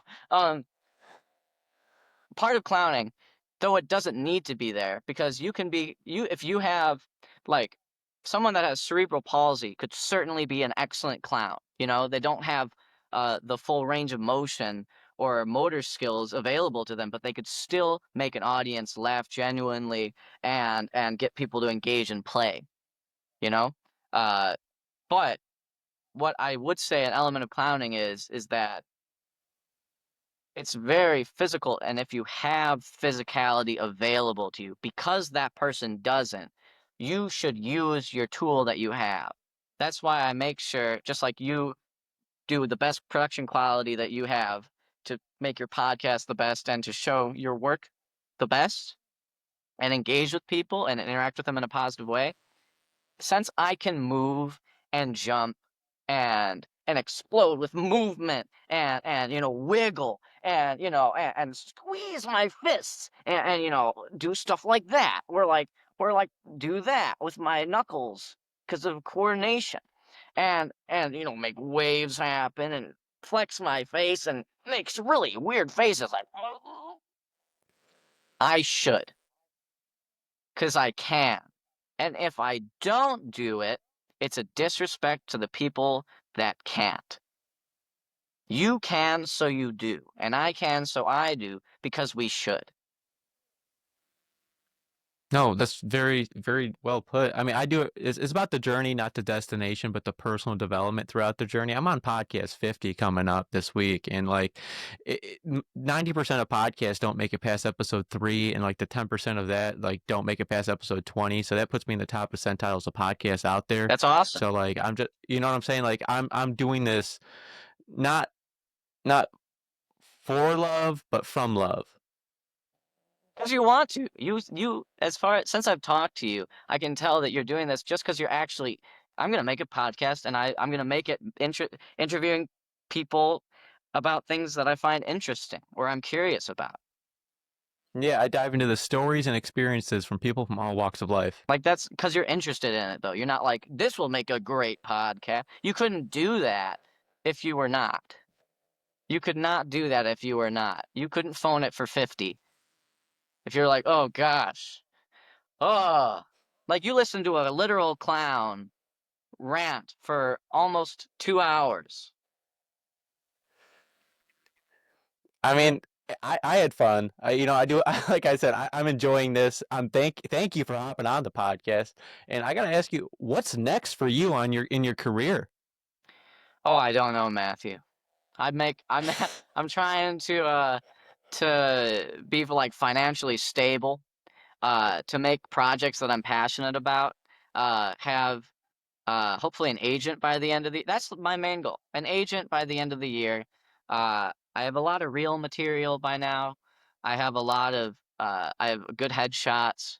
Um, I have a resume that's pretty good now. Uh, and now I just have to, I've been putting it off. I need to just apply, go if they let me go and do an interview, do the interview, and then just keep being consistent with it.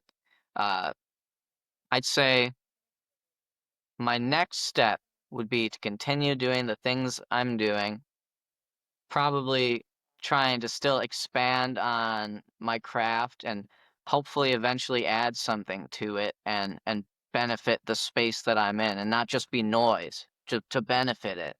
Um, I'd say that's the next step. Just stay the course and enjoy what I'm doing and make things that make people happy and then be helpful.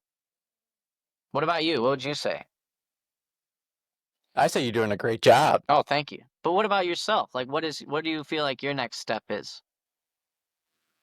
Um, Last night I opened up my first Shopify store, so I'm having merchandise coming Oh, out. cool, dude.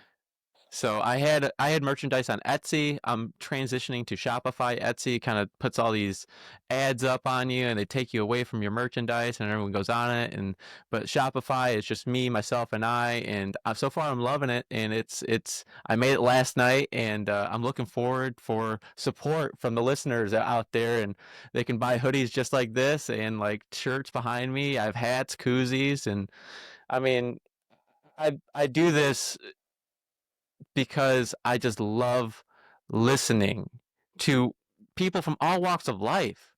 I mean, you wouldn't believe the people I have interacted with and just the communication I have. I mean, I have connections around the world now because of this podcast. It's bigger than me.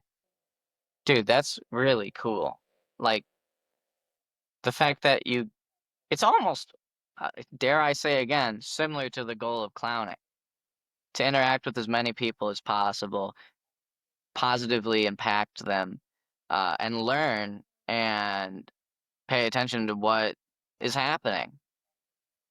It's very similar. Now, do you have any like big dreams or goals you haven't like accomplished yet? Oh, 100%. I would say,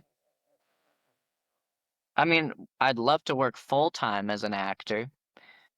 I'd say I'd love to have some fame.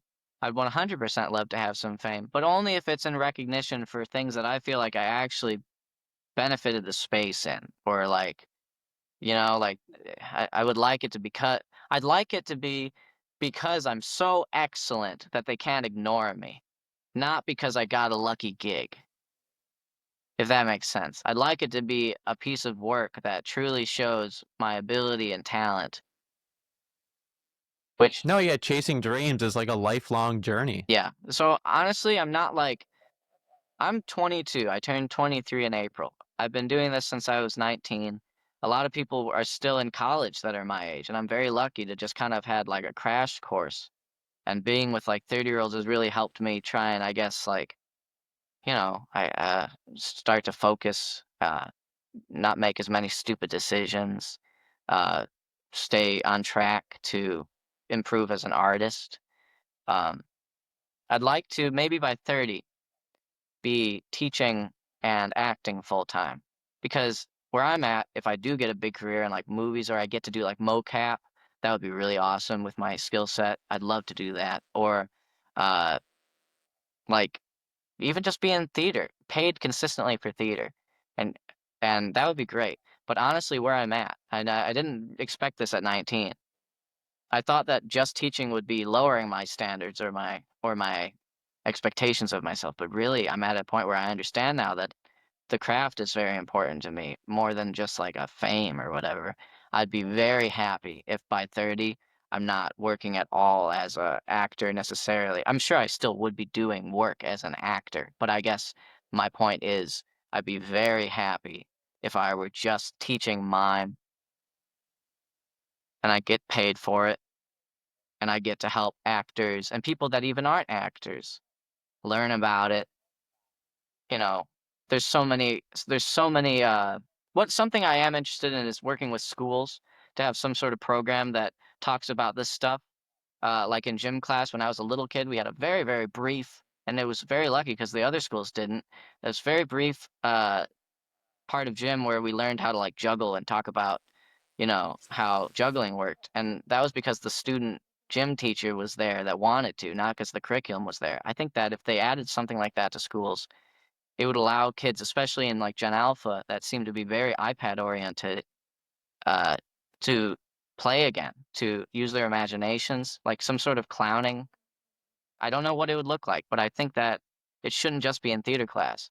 There should be maybe like, in gym, have some sort of mime or clown exercises that have to do with, because it has to do with communication, paying attention, active communication and listening skills, and also coordination, mind body awareness, you know, like really like No, it's great helpful. advice. I really think it's beneficial in general kind of deal. Like a lot of clown training and mime training is also, we haven't talked about that aspect, but briefly it is healthy, being healthy, physical training, awareness, like sensory awareness for being coordinated, knowing where my hands and feet are, where I am physically, not like metaphorically, physically where I am.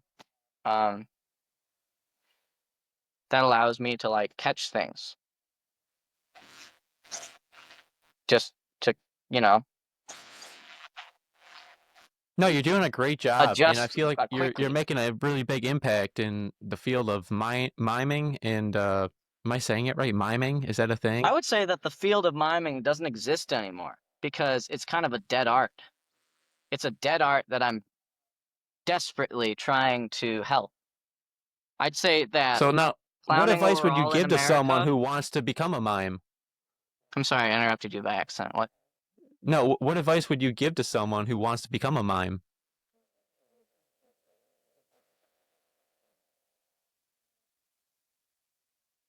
If you want to become a mime, you need to train and learn about it. Part of the reason that especially street performing mime is not as popular anymore is because in the 70s people would put on, there was a bunch of people on the street because there was this like giant rush of mime in the 70s of its popularity. Um, it was popular because all like Marcel Marceau and uh, these people were on media talking about it, and it was a lot of the basis in acting movement training at the time. A lot of movement training has some roots of it, like movement for actors, if it's called that, generally has a lot of thought processes from it, but it's not specifically diving into certain elements of it that I think are important, and they don't do it anymore. But besides that, uh, what happened was people that weren't mimes thought, I can do that. I'm gonna make a quick buck. And they'd put on some shoe polish on their face or like some face paint. And then they'd pretty much like harass and molest people. They would touch people inappropriately on the street to be funny. They'd bother people, which is very different. You shouldn't be bothering people. Leave them alone if they don't want to be interacted with, make positive experiences. Don't scare people. They'd like walk on a invisible, tightrope, if you can imagine what that looks like on a sidewalk. It's like that's not you're okay. Uh, Stuff like that, where it really takes like no, they could like fake a rope kind of deal. Besides, and the major part of the people that would like harass and molest people, that obviously gave mimes a bad name. So people started really hating mimes. So the point I'm making is like, and it really, my teacher said, Andy said, he knew that mime, he was like, it was dead for a while because SNL made this skit with Robin Williams, who was also like a street mime. Excuse me. My nose is very itchy. Ah, this looks very suspicious. Excuse me. Another thing Robin Williams did. No, I'm just kidding. I do not do cocaine, I should say for the record. I don't do any drugs or alcohol, truly. But uh but what happened was Robin Williams uh was a mime in the 70s. He actually partly paid for his Juilliard um like rent by street performing as a mime, which even in the 70s is crazy impressive. But what ended up happening is SNL did the sketch where, because people were so sick by like the early 80s, they were so sick of mime that this SNL sketch is where this guy's roommate is a mime and he's so committed to it. He's wearing like a black leotard and a white face and he's like, sitting on the couch and he's like he like throws the real root newspaper and then he like gets the imaginary one and he's like reading it and like he's like crossing his legs and being like and then he puts it down and stuff and he ends up bothering his roommate so much that the roommate shoots him because he like starts mirroring him and he's like, "Stop, Pierre," because his girlfriend just broke up with him. "Stop, stop, Pierre, stop, Pierre." And then he's like, "Ah," and then the guy's like, "How real?" And then he dies. The mime. And so everyone comes into the apartment, right? And they're like, "What happened?" He's like, "Hi, I just shot a mime." And then everyone goes, "Yeah! Whoa, all right. Good job." And the audience erupted in applause and cheers. And that's when my teacher said, "Yep, mime is dead because public's perception of it, because those people became so negative. People would then beat up mimes on the street. They just, because that SNL sketch somewhat, like they would push a mime, even if they were real. It started going from like, oh, look at that person over there, to who is that? What, you know? And so I guess what I'm saying is now, since it's been a while, and the arts, especially after the pandemic, people tend to be doing more stuff outside. I think that's part of the reason all this is kind of coming back, is because people like doing physical things and want to uh, interact with people positively in a way. But if you're going to be doing mime and you're going to be street performing specifically, first of all, obviously to learn the craft, watch YouTube videos, find a teacher. They exist, but find them. There's a ton of, follow me, Tim the Mime, on Instagram. I'll point you to anything I can. Um, but what I'm emphasizing is that you need to have training. That's what makes you a mime. You need to have some sort of training. And if you're going to be on the street, you need to represent what mime is in a positive way and not in a negative way. You need to make people feel good. You need to allow people to play. You need to have moments of connection with people. You need to have people use their imagination. You do not harass or molest people on the street. Do not give a bad name to the art because it already is in the trenches fighting its way out, just like clowning is, for those similar reasons. No, continue to chase your dreams because I think it's going to come back, and I think you can make a huge indent in the universe. What you're doing, you're doing a great job. Thank you, Matthew. I'm trying. I'm trying to spread information that's like clear and helpful with the content I make. Because there's not really specific videos about clown. Besides Clown Professor on TikTok. Follow Clown Professor. He's this older dude that's taught mime for like 30 years. Or not mime, clown. He taught clown for like 30 years, and I found him, and his videos are very good. So it's Clown Professor on TikTok. If you want to find someone else also that's very, very passionate, way more knowledgeable about clown than I am, and I'm pretty intense about it. And um, I guess you'll have to follow me for mime content or Silent Rocco. Silent Rocco on Instagram and TikTok also is an excellent mime, and he doesn't use any makeup because mime is not in the makeup; it's in the movement and the intent. Silent Rocco. Now, all your stuff will be in the description down below. And now, is there anything else you'd like to share before we go?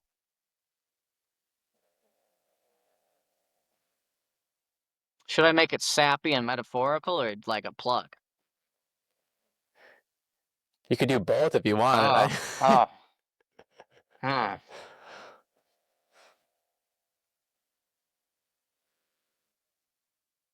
Well, if anyone's gotten to the end of this, I appreciate it. Thank you for listening. Thank you for your interest in the art that we do. Um, Please follow Matthew and also follow me on Instagram at Tim the Mime and also TikTok at Tim the Mime.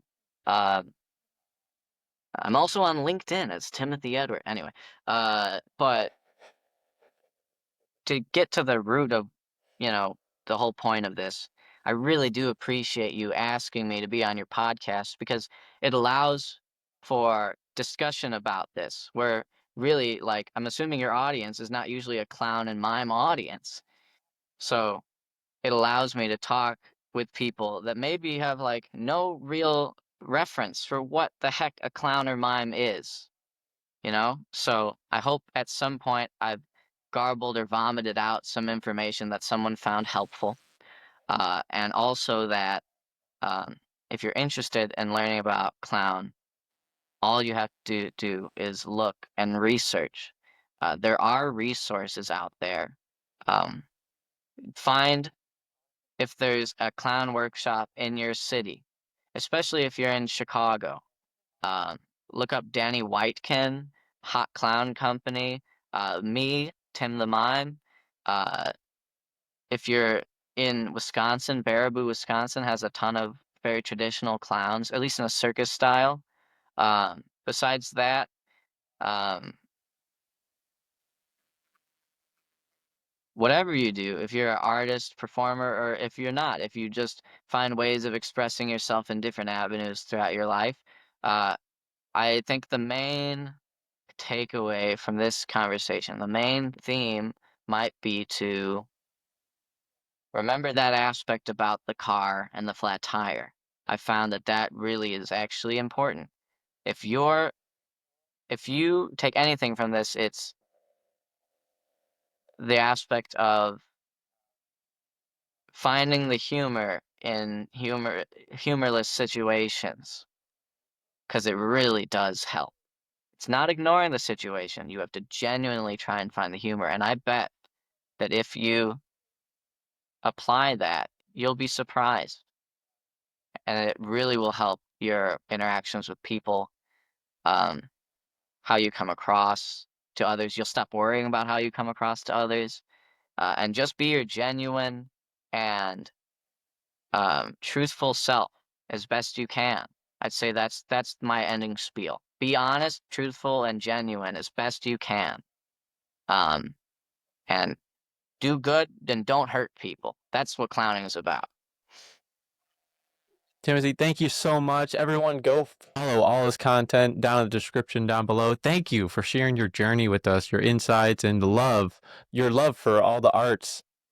I appreciate you for being on the Everyday's Friday podcast. And for the listeners, please go check out the merchandise. It'll be down in the description down below on Shopify. Are you And wearing it? I am. I Can I actually am. see? This is a hoodie. It's just a hoodie. Whoa, And I Matthew. got That's this one of the coolest hoodies I've ever seen in my entire life. I'd like to purchase that. Where could I find it again? Everyday is Friday podcast 365 on Shopify. Whoa. Right after this podcast, I'm going to go buy that hoodie to support your channel since you're an excellent podcast host. And I appreciate you. Thank you. Until next time, everybody.